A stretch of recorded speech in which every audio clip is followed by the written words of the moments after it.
Hello, I'm Reverend Nate Kibler. I serve the wonderful congregation of Central Christian Church in Lebanon, Indiana.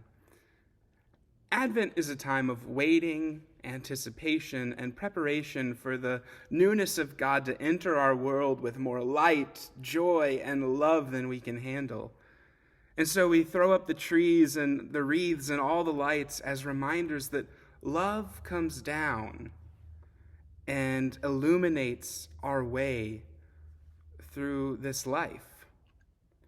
And yet, I don't think I'm the only one that ever feels like this time of year seems hurried and tense.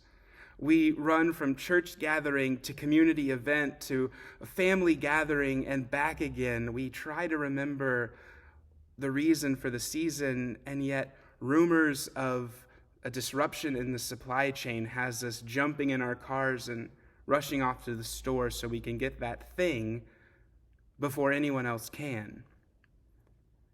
And in all this anxious rushing around, we can forget that this season is about preparing our hearts and minds and world to be flooded by light and love.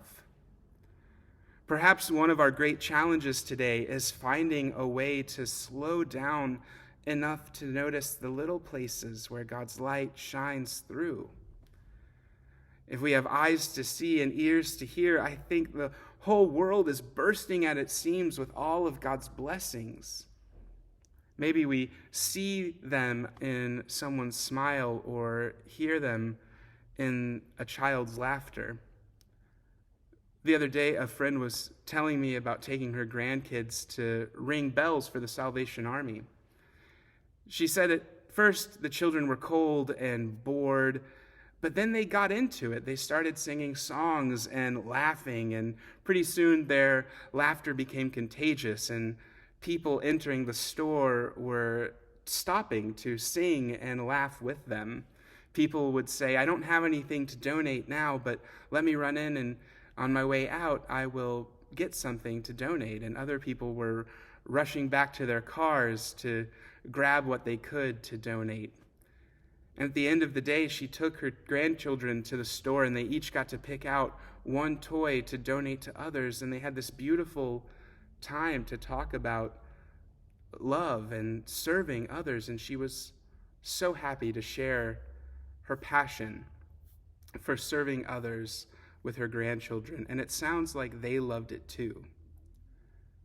Love, as Jesus used it, isn't as much of an emotion we feel as it was a way we live. Love is something to be embodied. Love is a choice we make each day. We choose every day to love our partners, our families, our friends.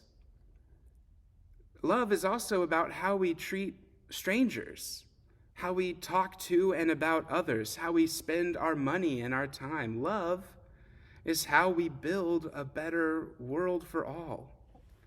And so the question becomes, what do we do with all this waiting in Advent? Can the world really afford to wait any longer? I'm not sure it can. And so our waiting cannot just be waiting.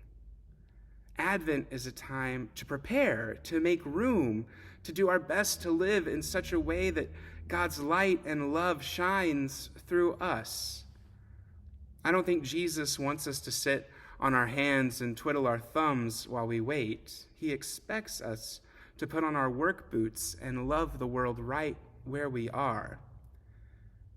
Howard Thurman has that wonderful poem that captures this so well, called The Work of Christmas.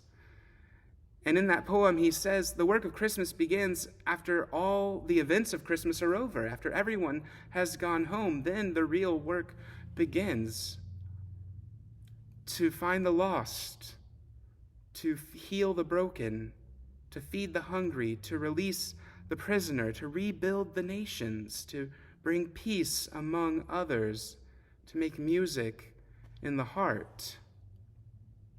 So in our waiting, let's slow down enough to notice God's light already breaking into our world amidst the hustle and bustle of the season. And let's get to work to love and serve others as Christ is born again in each one of us.